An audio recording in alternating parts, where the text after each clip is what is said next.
Hello, everyone. My name is Chris LaPage, Chief Services Officer here at Grants Office, and today we will be discussing getting started with Research.gov, preparing and managing NSF proposals.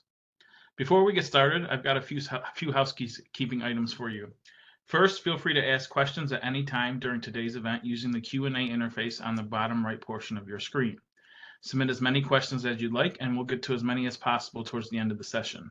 If we run out of time and don't have a chance to get to your question, you can email us directly at education@grantsoffice.com, which will be put into the chat for you to access. If you don't see the Q&A box, look at the three little dots at the bottom of your screen. Click there to find more interface options. From there, you can select to have the Q&A and other features pop up. Also, this event is being presented in English. However, we do have captioning with real-time translation available. To access this feature, click on the little closed caption button on the lower left-hand side of your screen. From there, you'll be able to select your preferred caption language. Finally, this session is being recorded. The recording will be available for download at the website provided for this session, and that will be put into the chat by our media coordinator, Kate. For that URL, so you can access the slides and all the resources we have for today's session, including that recording. Again, today we're talking about getting started with Research.gov, preparing and managing National Science Foundation proposals. And with that, on to the show.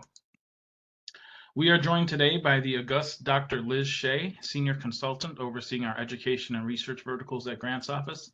Liz has a PhD with her thesis work in brain and cognitive sciences.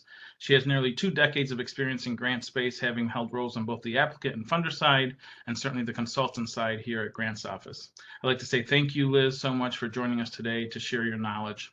Again, if there are any questions for us throughout this event, please send those through the question and answer interface on your screen. We'll get to as many as possible at the end of the event. We've got a jam-packed session for you today that's going to cover a lot of wonderful information. We'll start out with talking through Research.gov, covering everything from required registrations, how to apply through the platform, common pain points and pitfalls to avoid. We'll also briefly discover how Grants Office may be able to help you on your grant-seeking journey. And finally, we'll end with Q&A, assuming time allows. Now, enough from me. I'd like to introduce you now to Dr. Liz Shea to discuss Research.gov and NSF application procedures. Thank you so much, Chris, and hello, everyone. As we already know, today I'm going to be talking about Research.gov. For those of you who have been around in the National Science Foundation space for quite a while, you might be familiar with FastLane. This is the kind of a newer version of that that's being used. And today we're going to talk through some of the details about how it works and how you can use it for your applications. So when we look at the federal landscape, there are 26 federal grant-making agencies, and the National Science Foundation, or NSF, is the host of the Research.gov portal, and they're also the only agency that's currently using it as their only source for application submission. Technically, you can submit NSF grants through grants.gov. However, the vast majority of people use research.gov for NSF grants, and it does tend to be the best option to successfully submit those types of applications. If you're interested in work that's happening with other agencies and how to submit applications there, last month we did an event on grants.gov and understanding grants.gov. Definitely check that one out because that talks a lot about that particular portal and how it's used for a variety of different grant makers in the federal space. When we look at grants.gov or research.gov, excuse me, this is the main page that will be used for your NSF, National Science Foundation, preparation and submission of applications. You'll also be able to check your proposal status, join review panels, see documents related to awarded projects, and then apply for funding and awards and nominate others for fellowships and awards. We're going to not talk about all of these things today, but know that there's a lot of stuff going on in the research.gov space. So definitely it could be something that's worth wandering around if any of these non-proposal related things are of interest to you. What exactly you would have access to and what you might be using is really dependent on your specific role at your organization.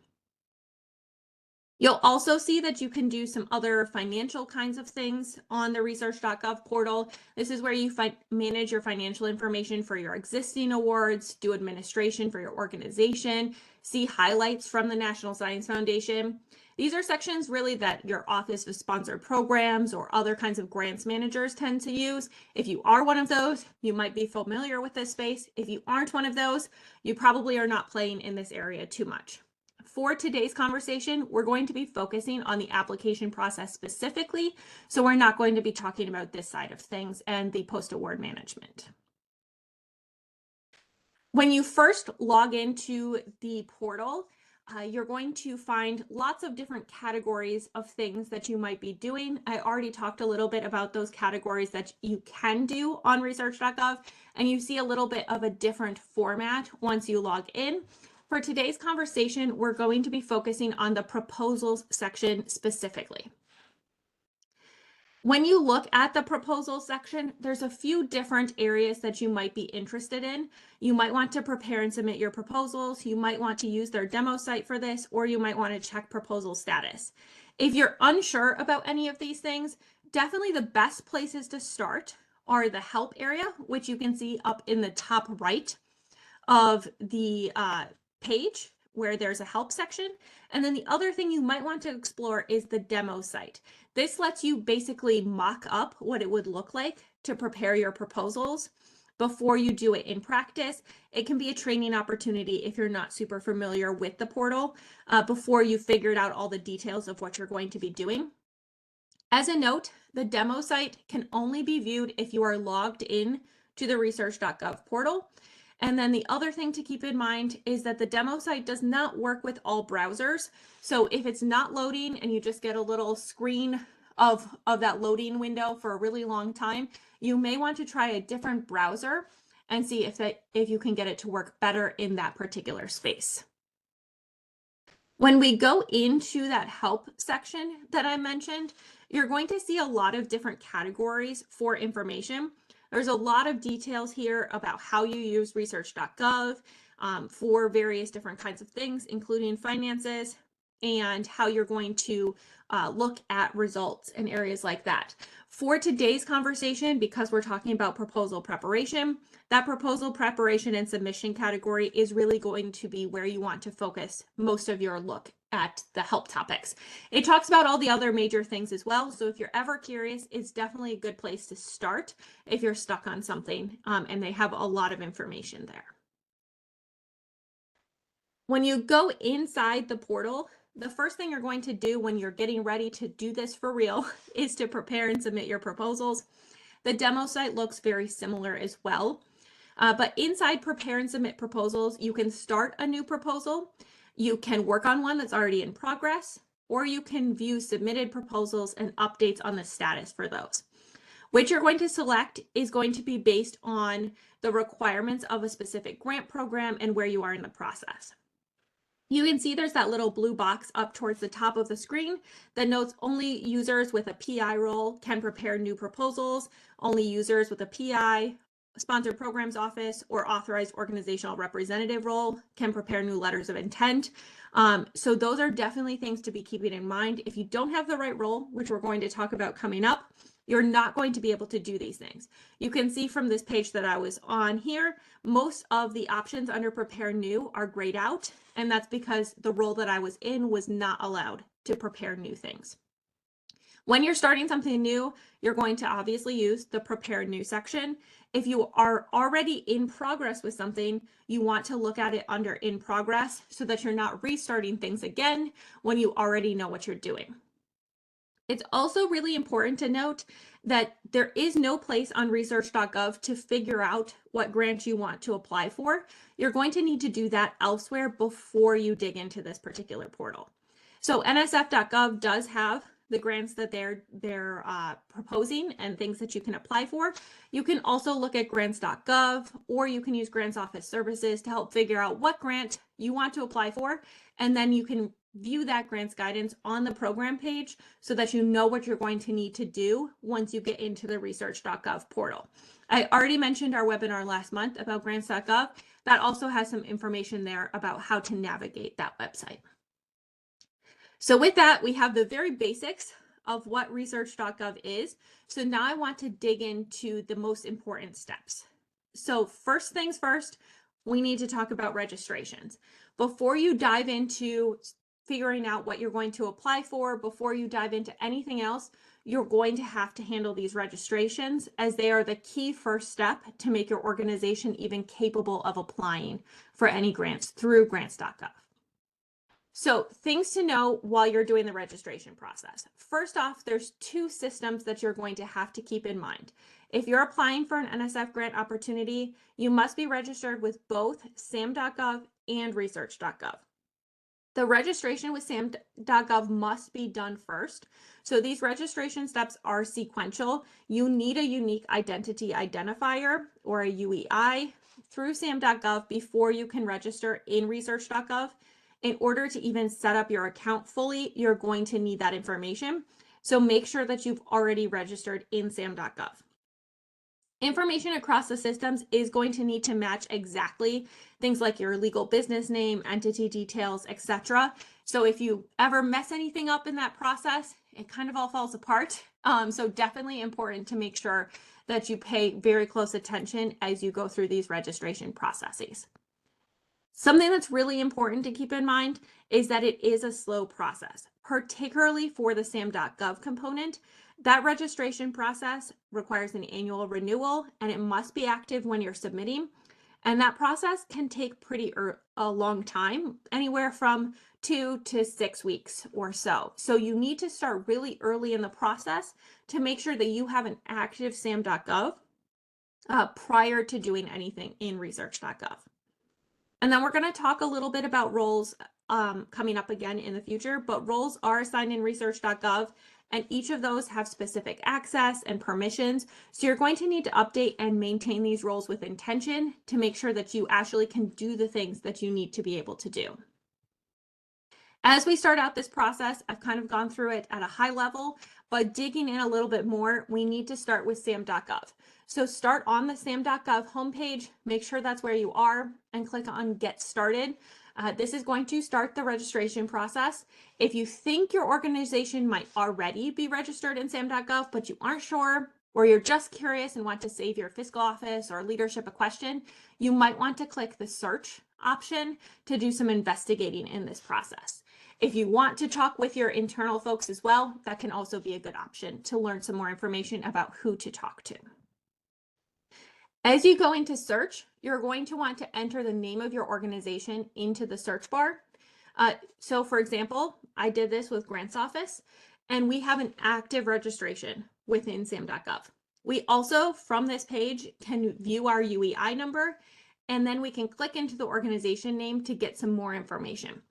If you have more than one option here, which does happen sometimes, particularly at larger organizations, it's even more important that you connect with your organizational leadership, or if you're a university or similar, an office of sponsored programs, to make sure that you are ultimately registering through research.gov with the correct entity and the correct UEI information.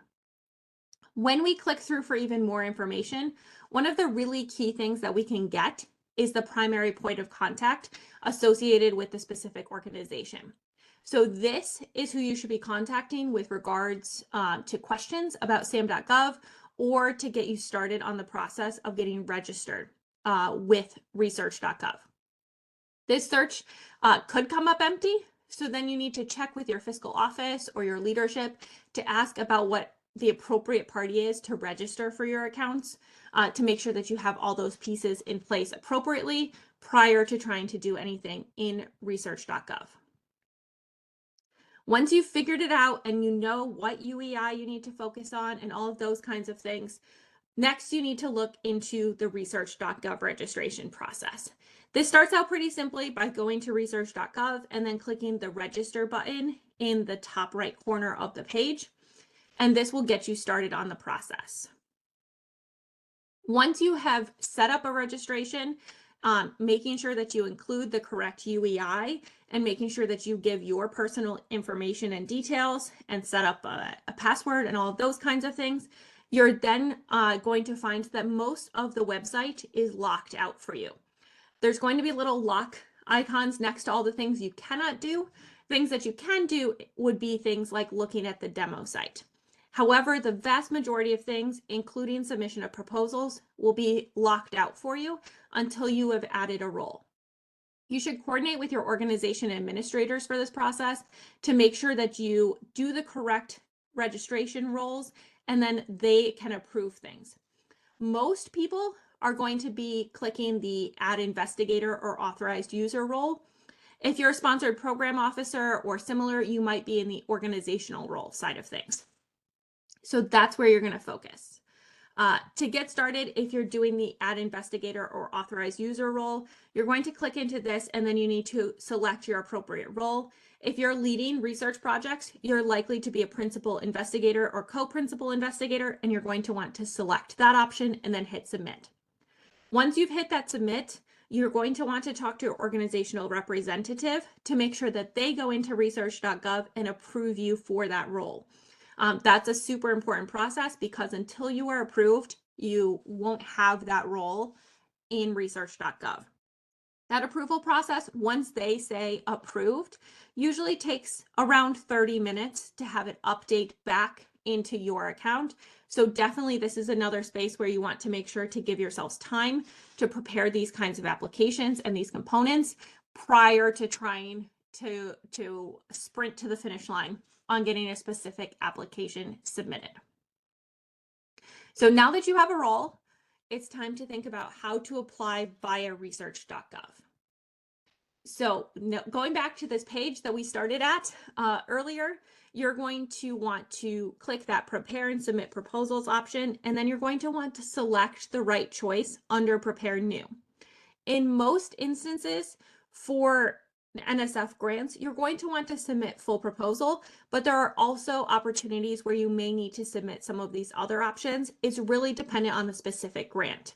In order to make sure that you make the correct choice, you're going to need to know what grant you're applying for, and you're going to need to have read the RFP or application guidance so that you know for sure exactly what you should be selecting for each stage of the process. It's really important that you get this right because if you don't, you're not going to have any of the correct information in the portal. Once you've clicked through there, you're going to then have to select a funding opportunity that's under that step 1. And then you may have some choices about which specific directorate you apply for. That shows up under number 2. Many grant proposals only have a single directorate associated with them for a specific program, so you might not have a lot of options, but you're going to want to click through that process to make sure you're selecting things correctly, again, based on the specific grant that you're applying for. The next complex step is making sure that you select the correct proposal type. In most instances, under the National Science Foundation, you're going to be submitting a research grant proposal, but you might have other types of things that you're working on specific types of projects. For example, you might be proposing a conference or research infrastructure. Make sure you select the correct type here as well. Which options are available is going to be dependent on the specific grant that you're applying for. For example, in this instance, I selected Improving Undergraduate STEM Education as my grant funding opportunity. So you can see that SBIRs, for example, are not opportunities under there, but there are a lot of other options. It's really dependent on the specific opportunity, but in most instances, you're going to be submitting a research grant opportunity. This is another place where if you choose the wrong option, you're going to end up with the wrong forms. So make sure to get it correct at this point. And then your last step is to fill in a couple of proposal details. First off, you're going to need to select the type of proposal that you're submitting. Again, the most common one is going to be a single proposal, but there are potentially situations where you might be submitting a collaborative proposal where multiple organizations will each be submitting their own proposals working on a unified project. If that's the case, make sure to select the right option, but most instances it's going to be a single lead organization submitting a single proposal. You will also need to fill in your proposal title here, so make sure you've thought about that before you get to this point. This is a really good point to remind you as well that when you're getting to the point of actually selecting to start a new proposal in research.gov, you should already have thought through some key details about the specific funding opportunity, what type of project you're doing, and what you're going to call said project with your project team prior to going through these steps. So make sure that you have those proactive conversations prior to trying to do this process. And then I've mentioned in passing a few times the workspace roles. This is definitely something really important to keep in mind as you go through that portal and as you get things set up. The specific role that you have is going to have an impact on what you're allowed to do within that workspace or portal. A PI or co-PI can create an application. The authorized organizational representative is the one who can actually push submit. Your sponsored projects officers will be viewing and editing the application. Other authorized users is another role that will have more limited view and edit capabilities. And then your administrators are predominantly there to approve roles in research.gov. So make sure that you know who is involved in what component and make sure that you have all the right people involved in your specific portal workspace. You're for sure going to need at least a principal investigator and an authorized organizational representative to be able to get everything done. Technically, that could be the same person, but in most instances, this is not the same person. So how do you apply via research.gov?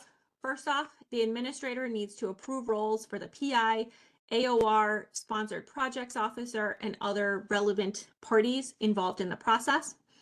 The principal investigator should then click Prepare New and develop the appropriate proposal type. Make sure that all participants are then involved in the portal once you get there. All participants should complete the application and also check the application for errors.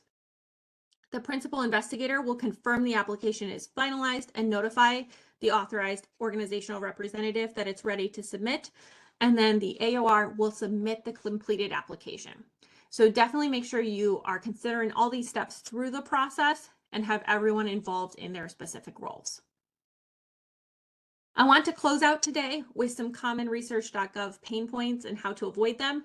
There are definitely a few things to keep in mind in this process. So first off, registration and annual renewal delays are a huge issue.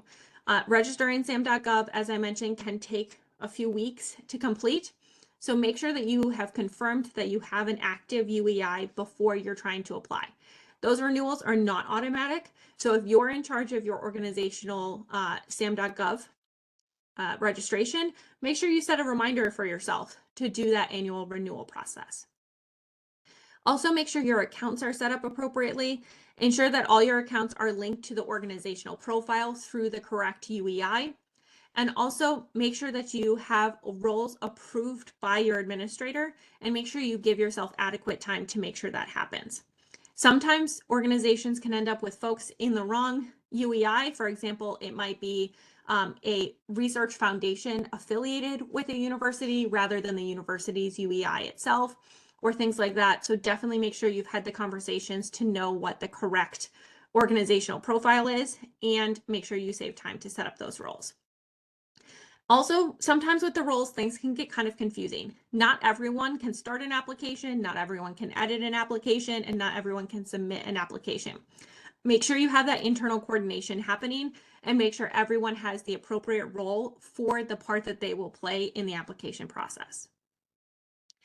Staying only in research.gov is going to be really tricky for being successful in your grant seeking. Research.gov is really about completing your applications and then doing some post-award management. You want to search nsf.gov or grants.gov to be able to find the grants in the first place. Some folks struggle a little bit with prepare new versus in progress.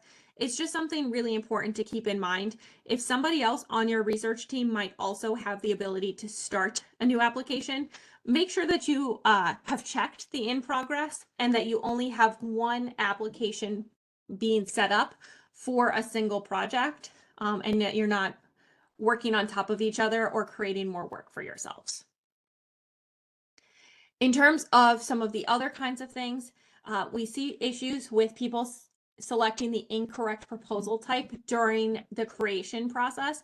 If you accidentally select research infrastructure when you meant to select research or something like that, you're not going to have the correct forms inside the portal, and you're not going to be able to complete the application correctly. So make sure that you have the correct proposal type in mind when you do that setup process. During that setup time, you also want to make sure that you do some prep work before you start that process.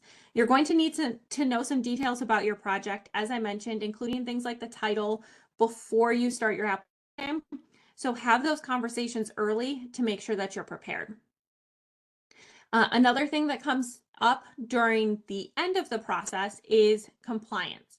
There is a compliance status checker that you can do inside the portal. And this is an extra check that is done automatically by the system to confirm that your application is compliant. It's just looking to make sure that every form is filled in and that every spot that requires an upload has an upload. It's not checking that it's correct or that it's competitive. It's just checking that they're all there. But it's definitely important to use that information as another check on top of what your team is doing for content and areas like that, just to make sure that everything is in there and where it's supposed to be.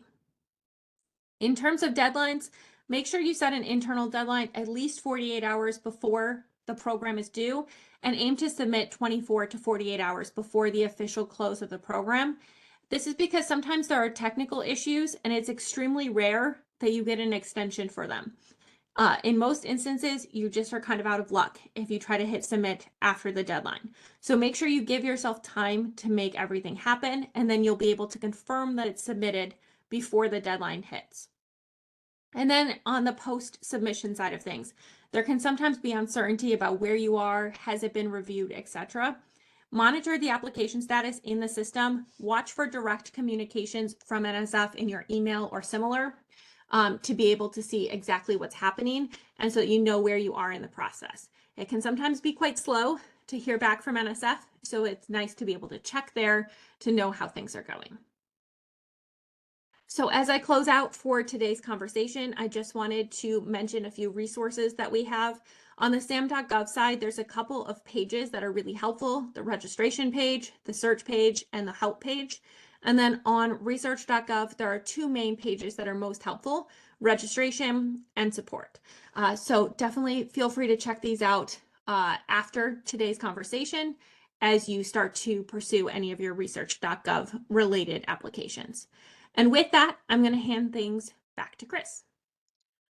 Thank you so much, Liz, for that incredible information. We want to thank everyone once again for taking time to join us today. And for those celebrating, we wish you a happy St. Patrick's Day.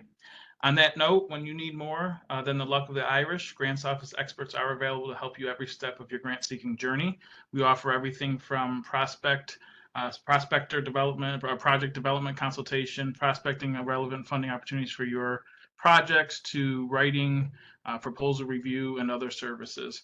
We also have an all-in-one platform known as Grants Office Communities, which includes a comprehensive database stocked with federal, state, and foundation grant opportunities, and a project management interface that makes it easy for you to collaborate with internal and external colleagues on your projects and grant proposals.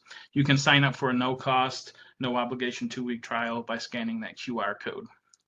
And again, I want to call your attention, in addition to those paid resources, we have several no-cost grant seeker support resources like this webinar today, available on our website, www.grantsoffice.com, or by scanning that QR code on the screen. So we invite you to check that out.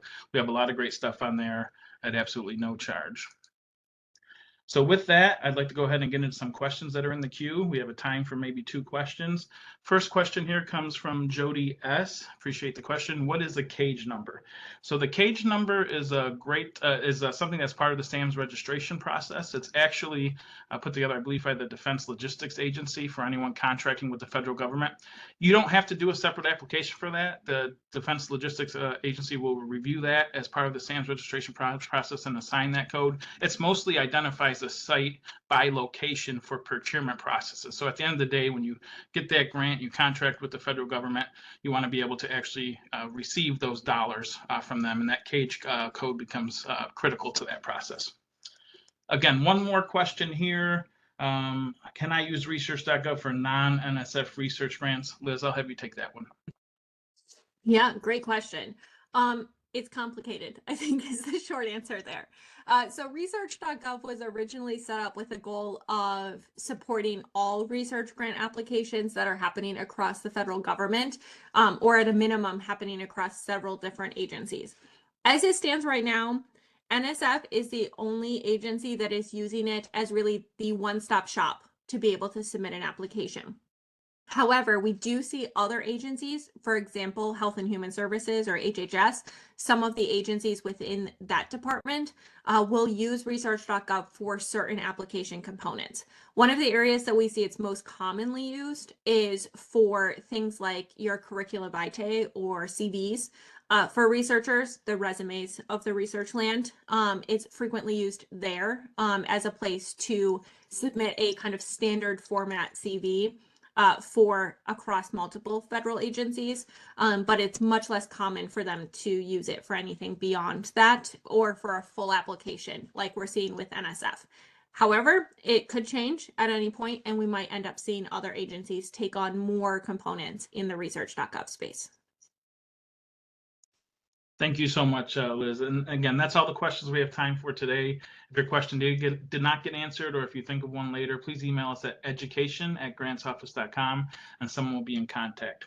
Again, thank you to our wonderful speaker, Dr. Liz Shea, for sharing her expertise today. Remember, today's session has been recorded, and then along with the slides will be available on the events resource page by the close of business today.